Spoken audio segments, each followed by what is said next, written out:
안녕하세요. 안경입니다. 맞춤형 화장품 조제관리사 시험 대비를 위한 식약처 예시 문제풀이를 진행하겠습니다.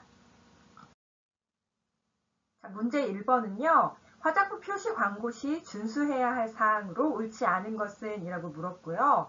지금 보기를 제가 안 써놨잖아요. 이거 지적재산권 문제로 인해서 혹시나 문제가 될까봐 문제를 다 적지는 않았어요. 그러니까 식품의약품안전처 들어가셔서 홈페이지 들어가시면 바로 맞춤형 화장품 치면요. 검색하시면 바로 문제가 예시 문제가 뜰 거예요. 그래서 그거 다운받으셔서 강의 들으시기 바랍니다.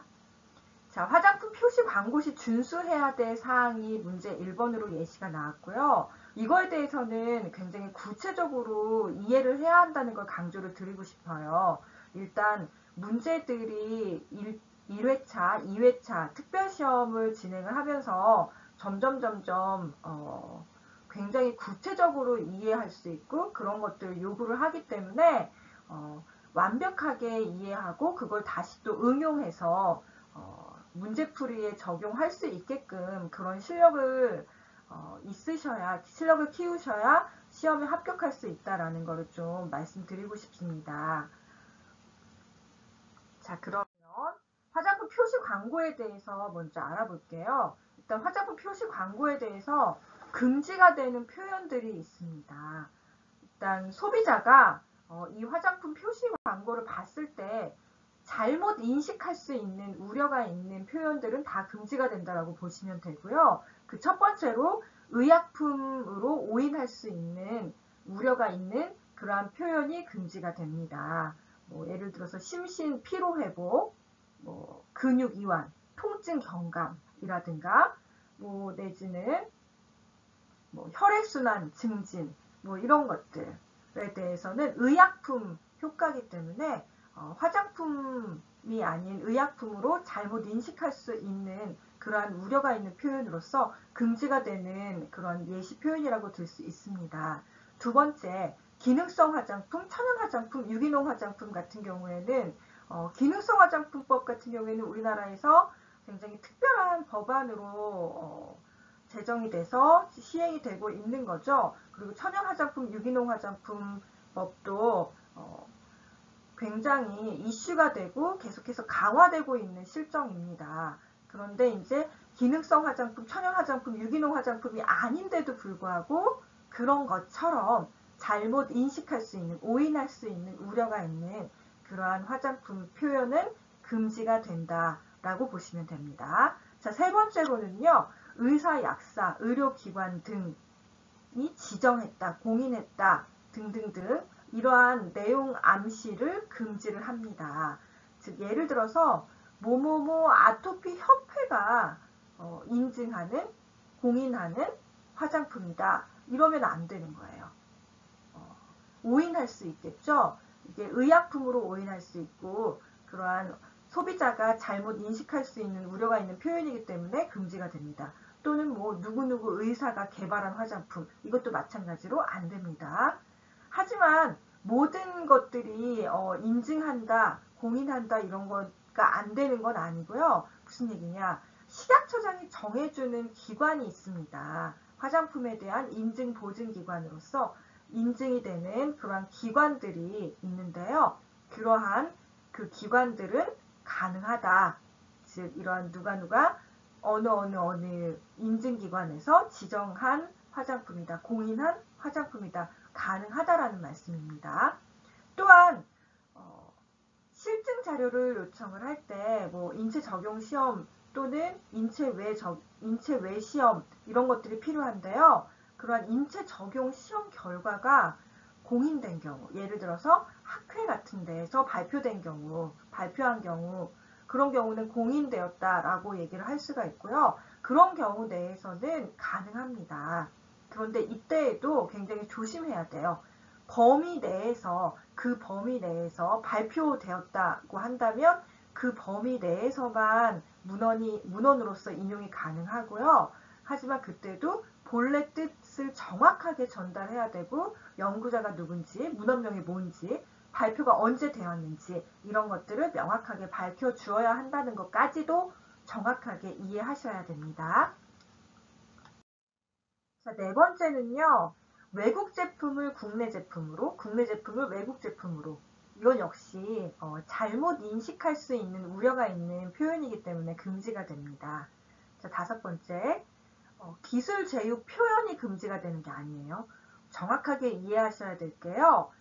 기술 제휴를 했다, FDA 승인을 받았다, 이런 표현 자체가 금지가 되는 게 아니고요. 외국과의 기술 제휴가 없는데 있다고, FDA 승인을 받지 않았는데 승인을 받았다고 이렇게 표현하는 게 금지가 된다라고 정확하게 이해하셔야 됩니다. 자, 여섯 번째는요. 경쟁 상품과의 비교 광고가 가능한가라는 거에 대한 얘기인데요. 경쟁 상품과의 비교 광고 가능합니다. 하지만 이때 조건이 있어요. 객관적으로 확인할 수 있는 것만 가능하다라는 거를 정확하게 아셔야 돼요. 만약에 A 제품에 비해서 B 제품, 우리 제품은 5배 이상 지속력이 뛰어나다라고 한다고 그렇게 경쟁 상품과 비교하는 광고가 가능한 경우는 그게 적용 시험으로서 인체 적용 시험 이런 것들로 확인할 수 있는 내용만 가능하다라고 보시면 되고요. 근데 안 되는 표현들이 있어요. 최고라든가 최상이라든가 이런 절대적인 표현은 금지가 됩니다. 왜냐면은 언제든지 바뀔 수 있는 내용이기 때문에 그래요. 지금 현재 최고 많이 팔리는 제품이라고 해서 그게 영원히 지속되는 건 아니잖아요. 그렇기 때문에 최고라든가 최상이라든가 이런 표현 자체가 현재 지금 가장 많이 팔리고 있는 제품이라고 하더라도 그런 표현 자체가 금지가 된다라고 이해하셔야 됩니다. 자, 일곱 번째, 소비자가 잘못 인식할 우려가 있는 표현이 금지가 됩니다. 전체적으로 지금 잘못 인식할 수 있는 우려가 있는 표현이 다 금지가 된다라고 보시면 되고요. 일단 사실과 다른 건 당연히 안 되겠죠. 근데 부분적으로 사실이에요. 하지만 전체적으로 전체적인 그런 맥락으로 봤을 때 소비자가 속을 우려가 있다. 그러면 금지가 된다라고 보시면 됩니다. 사실이어도 안 됩니다. 자, 여덟 번째는요. 품질이나 효능에 있어서 객관적으로 확인이 안 되는 거예요. 그러니까 실증 자료로서 되지 않는다거나 실증 자료로서 증명이 돼야 되는데 그런 것들이 안 되는 거 또는 확인이 불가능한 것들이 있을 거예요. 그러한 것들, 그런 표현들은 금지가 되는 거고요. 화장품의 범위를 벗어나는 표현이 금지가 됩니다. 예를 들어서 페닐파라벤 같은 경우에는 화장품에 사용할 수 없는 원료잖아요. 근데 우리 제품에는 페닐파라벤을 사용하지 않았어요. 페닐파라벤 프리 제품입니다. 이런 표현들도 화장품의 범위를 벗어나는 거기 때문에 안 되는, 금지되는 표현입니다. 또 예를 들어서 이 화장품은 먹을 수 있을 만큼 안전합니다. 이런 표현은 금지가 됩니다. 왜냐하면 화장품을 먹는 제품이 아니기 때문에 화장품의 범위를 벗어나는 표현이라고 그렇게 인정이 되기 때문에 그러한 것들은 화장품의 표시 광고에 있어서 금지되는 표현입니다. 자, 아홉 번째는요. 저속하거나 혐오감을 주는 표현, 도안, 사진 등을 이용하는 것이 금지가 됩니다.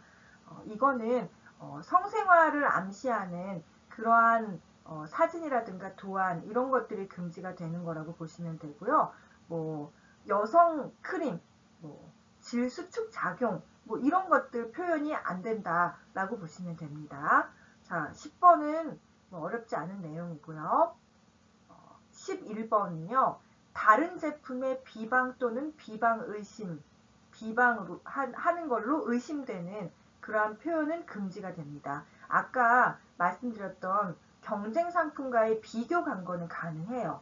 그게 객관적으로 비교 가능한 그러한 인정될 수 있는 증명 가능한 범위 내에서 가능하다고 했잖아요. 근데 이거는 이유 없이 다른 제품을 비방하거나 비교가 아니라 비방이에요. 비방하는 거 또는 비방으로서 의심할 수 있는 그런 것들은 표현 자체가 아예 금지가 됩니다. 비교해서 정확하게 이해해 주셔야 됩니다.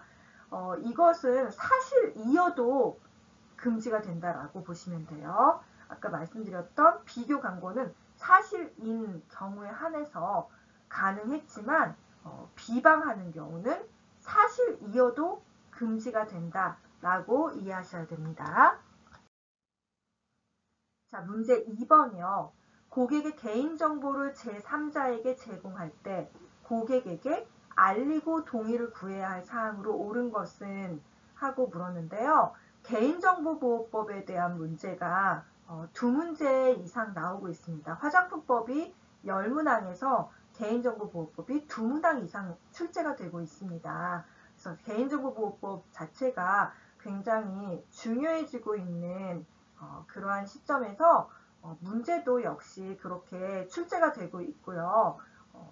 조금 더 구체적으로 아셔야 되는데 팁은요. 실제 맞춤형 화장품 판매업자하고 관련된 그런 부분을 정확하게 알고 반드시 지켜야 할 사항이다. 그러면 연결시켜서 이해해 주시는 것이 필요합니다.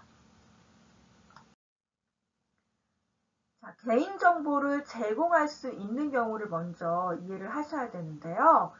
개인정보를 처리하는 사람인 개인정보 처리자가 정보 주체, 그러니까 개인정보를 제공하는 사람이죠. 그래서 그 정보 주체의 개인정보를 제3자에게 제공할 수 있는 경우가 정해져 있습니다. 모든 경우에 있어서 정해져 있는 게 아니라 다음과 같은 경우에 한해서만 개인정보 처리자가 그 개인정보를 제3자에게 제공할 수 있습니다. 또는 같이 함께 공유하는 경우도 마찬가지입니다. 첫 번째, 동의를 받는 경우예요. 정보 주체가 그거에 대해서 동의를 했다라고 하는 경우 가능하고요. 그 다음에 두 번째로는 법률에서 인정하는 경우예요.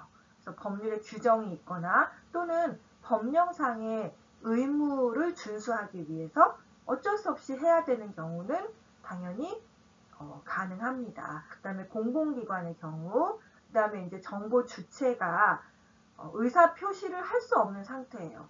또는 사전 동의를 받을 수 없는 경우, 즉 주소 불명 같은 경우에는 사전 동의를 받을 수가 없잖아요. 그러한 경우에 명백하게 정보 주체라든가 아니면 또 다른 사람, 제3자의 생명이라든가 신체 또는 재산의 이익을 위해서 필요하다고 인정되는 경우입니다. 근데 좀 조심해야 될 게 생명이라든가 신체의 이익을 위해서 필요하다고 인정되는 경우는 당연히 그럴 것이다 라고 생각이 들 수 있는데 재산도 포함이 됩니다. 제3자의 어떤 그러한 급박한 재산의 이익을 위해서 필요하다고 인정이 된다면 이때 개인정보를 제3자에게 제공할 수 있습니다.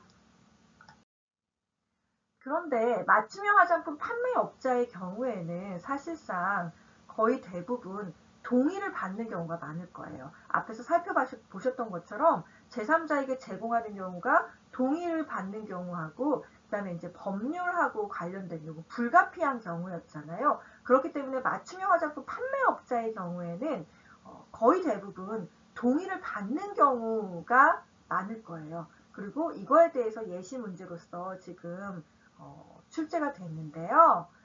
그것을 구체적으로 그러면 동의를 받을 때 뭘 알려줘야 되는가? 그냥 동의를 받는 게 아니고요. 반드시 알려줘야 되는 사항이 있습니다. 그리고 이거는 변경할 때에도 마찬가지로 동의를 받아야 합니다. 그것까지 정확하게 기억을 해주셔야 되고요.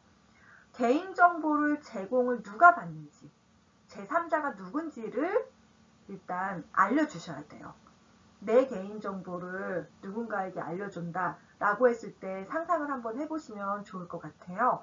개인정보를 누가 내 개인정보를 제공받는지 알아야 되고요. 그 다음에 그걸 어떤 목적으로 이용하는지, 뭐 학술적으로 이용하는지, 뭐 마케팅으로 이용을 하는지, 뭐 이런 것들에 대한 목적성을 알아야 합니다. 또한 내 주소, 생년월일, 나이를 알 것인지, 뭐 어떤 개인정보를 제공하는지에 대한 그러한 항목을 알려주셔야 되고요. 그 다음에 개인정보를 제공받는 자의 개인정보 보유 및 이용 기간에 대해서 알려줘야 됩니다. 언제까지?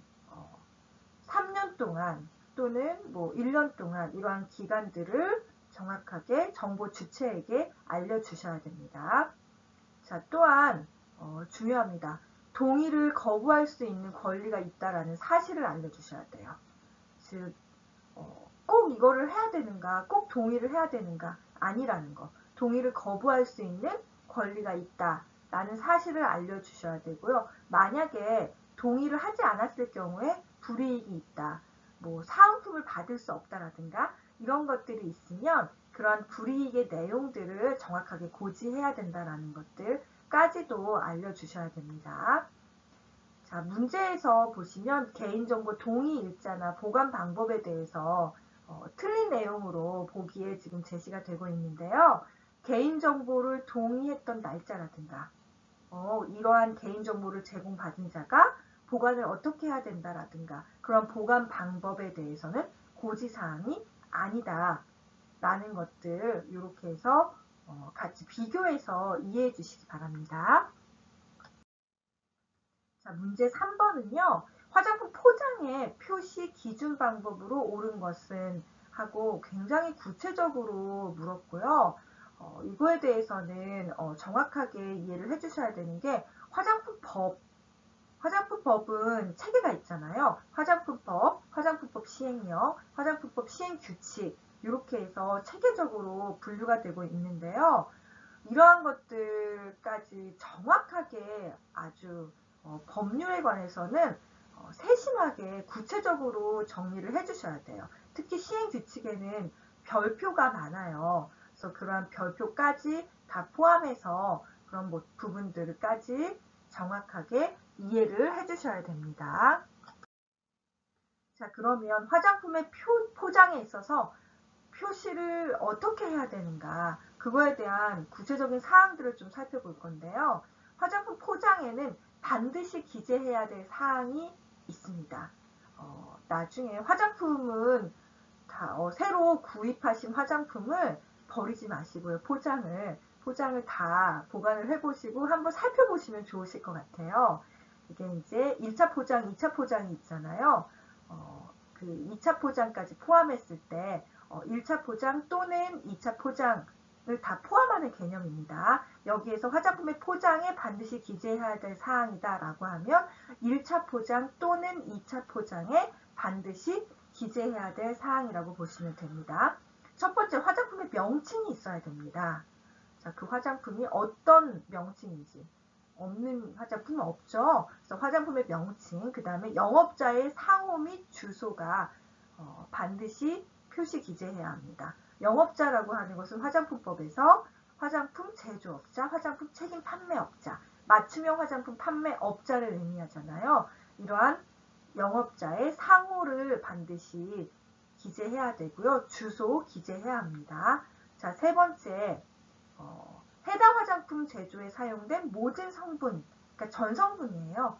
이 전성분을 다 표시 기재해야 되는데요. 인체에 무해한 소량 함유 성분 등 총리령으로 정하는 성분은 제외가 됩니다. 이거에 대해서는 뒤에서 더 자세히 설명을 드리겠습니다.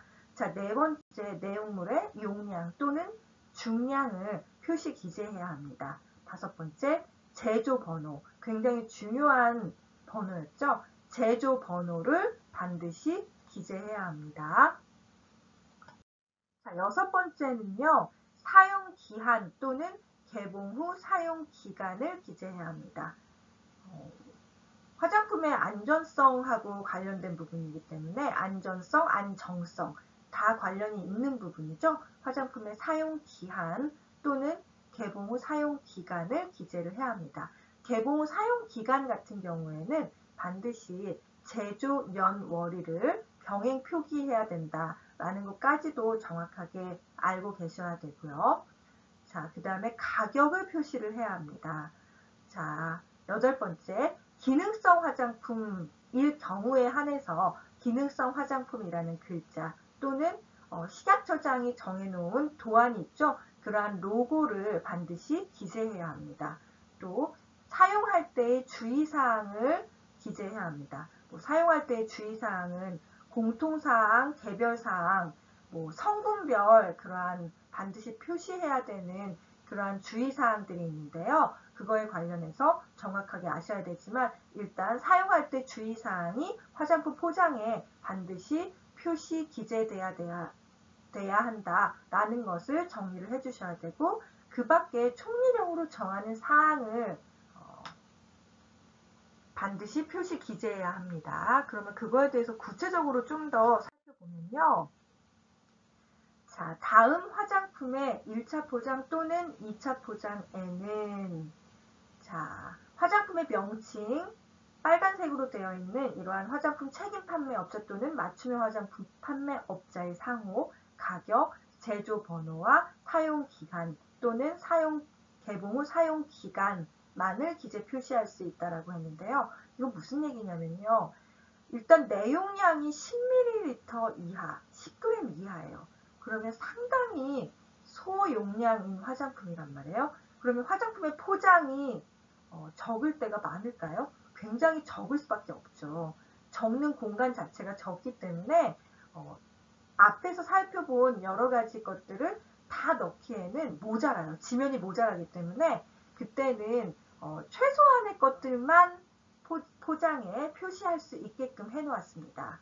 자, 또 판매 목적이 아닌 제품의 선택 등을 위해 미리 소비자가 시험 사용하도록 제조 또는 수입된 화장품의 포장이에요. 쉽게 얘기해서 견본품이라고 보시면 돼요. 그런 견본품의 경우는 그램수하고 상관이 없습니다.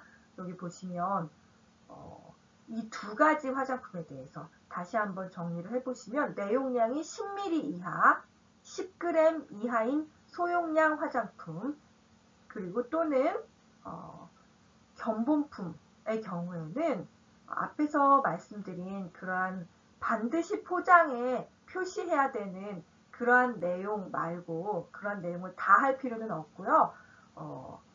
빨간색으로 체크되어 있는 화장품의 명칭, 그 다음에 화장품 책임 판매업자 또는 맞춤형 화장품 판매업자의 상호, 주소가 빠졌습니다. 주소는 아닙니다.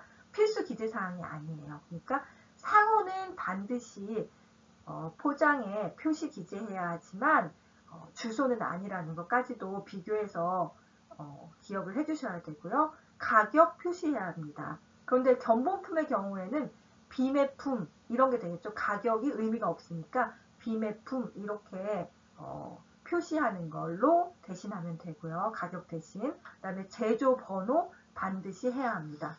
또 사용 기한 또는 개봉 후 사용 기간은 반드시 표시를 해야 합니다. 자, 이것은 1차 포장 또는 2차 포장이라는 거 기억을 해주셔야 돼요. 자, 기재 표시를 생략할 수 있는 성분이 있습니다. 아까 화장품의 포장에 반드시 표시 기재해야 되는 사항들이 있었는데 그 중에서 화장품 제조에 사용된 모든 성분이라고 얘기를 했잖아요. 근데 그때에도 생략할 수 있는 성분이 있다라고 했습니다. 생략할 수 있는 전성분은 표시해야 된다가 원칙이지만 생략할 수 있는 성분들이 있는데요. 그게 뭐냐? 제조 과정 중에서 제거가 되어서 최종 제품에 남아있지 않은 성분이에요.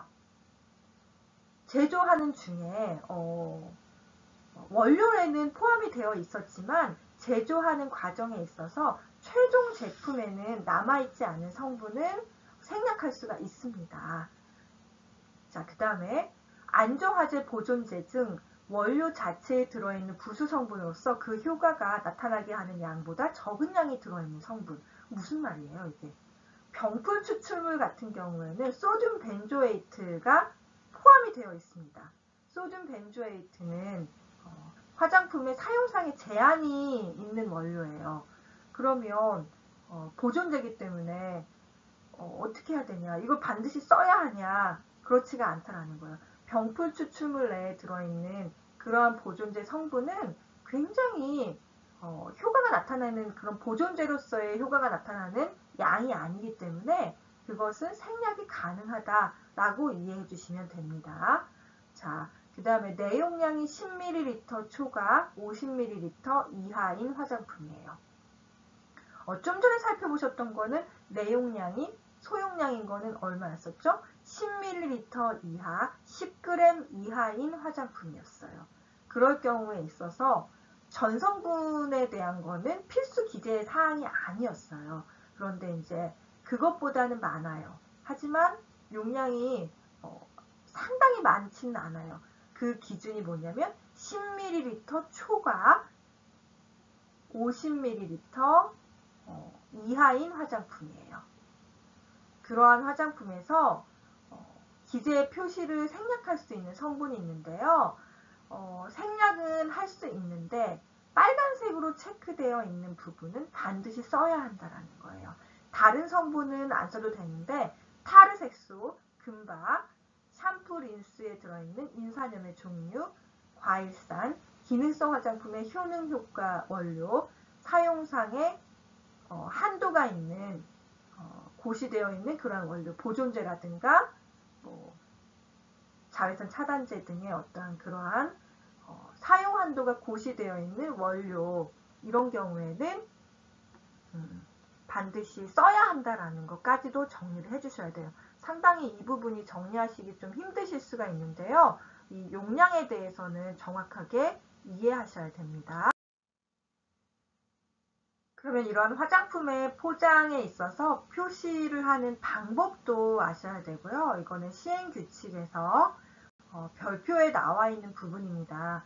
화장품 제조에 사용된 성분을 표시할 때는요. 글자 크기를 반드시 5포인트 이상 알아볼 수 있게 해야 합니다. 사실 5포인트면 잘 보이지 않습니다. 자, 화장품 제조에 사용된 함량이 많은 것부터 기재 표시를 해야 합니다. 보통 그래서 아쿠아, 정제수가 가장 먼저 많이 들어가 있죠. 그래서 함량이 가장 많기 때문에 맨 앞에 등장하는 거고요. 단 1% 이하로 사용된 성분은 또는 착향제, 착색제는 순서에 상관이 없이 함량에 상관이 없이 그냥 기재 표시할 수 있습니다. 자, 혼합 원료는 개별 성분 명칭을 기재 표시합니다. 혼합이라는 것 자체가 결합이 된 게 아니기 때문에 각각의 어떤 성질들이, 원료의 성질들이 다 살아있는 거예요. 제조 과정 중에 없어지는 게 아니고 그 하나하나의 성질이 살아있기 때문에 혼합된 원료는 개별 성분을 다 적어줍니다. 그거 이해해 주셔야 되고요. 그 다음에 색조화장용, 눈화장용, 두발 염색용, 손발톱용 제품 같은 경우에는 호수별로 착색제가 다를 경우, 예를 들어서 비비크림 뭐 이런 것들 같은 경우에는 뭐 21호, 23호 뭐 이런 것들이 착색제가 다르게 사용될 수 있잖아요. 그럴 경우에는 플러스 마이너스 표시 다음에 모든 호수를 갖다가 한 번에 표시할 수 있게끔 그러한 예외를 두고 있습니다. 그래서 플러스 마이너스 해가지고 착색제 성분을 다 해놓고 그런 식으로 해서 호수를 상관없이 그렇게 해서 쓸 수가 있다라고 정리를 해주셔야 됩니다. 자, 착향제는 향료로 표시할 수가 있습니다. 착향제는 향료라고만 명칭이 아니라 향료로서 표시를 할 수가 있는데요. 단 식약처에서 알레르기 유발 성분으로 25가지를 고시를 했는데요. 뭐 리날롤이라든가 리모넨 이런 것들이 있는 경우는 향료로 표시할 수가 없습니다. 반드시 그 명칭으로서 기재 표시를 해야 합니다. 자, 산성도 조절 목적으로 사용된 성분, 뭐 인산염이라든가 뭐 구연산, 뭐 이런 것들 같은 경우에는 만약에 그것이 pH 조절을 목적으로 사용되었다. 그럴 경우에는 그 성분을 표시하지 않고 최종 중화 반응에 따른 생성물이다라는 것은 최종 산물이에요. 그걸로 기재 표시할 수가 있고요. 비누화 반응을 거치는 성분 같은 경우에는 그에 따른 생성물로 기재 표시할 수가 있습니다. 즉 가성갈이나 가성소다가 사용이 되는데 그런 것들이 비누화 반응을 거치면서 최종적으로는 나타나 있지 않기 때문에 그 가성갈이나 가성소다를 쓰지 않아도 된다라고 이해하시면 되겠습니다. 자, 마지막으로 영업자의 정당한 이익을 현저히 침해할 우려가 있으면 기타 성분으로 표시할 수가 있습니다.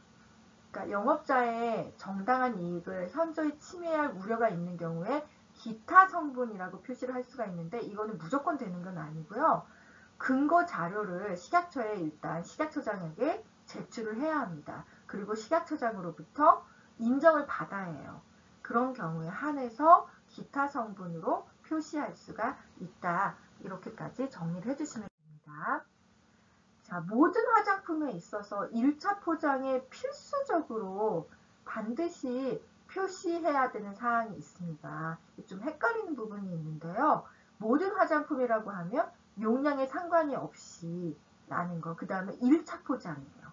1차 포장은 내용물과 직접 닿는 포장이겠죠. 그래서 그러한 1차 포장에 반드시 표시해야 되는 거는 이 네 가지입니다. 반드시 정리를 해주셔야 되고요. 이미 출제가 된 적이 있는 내용입니다.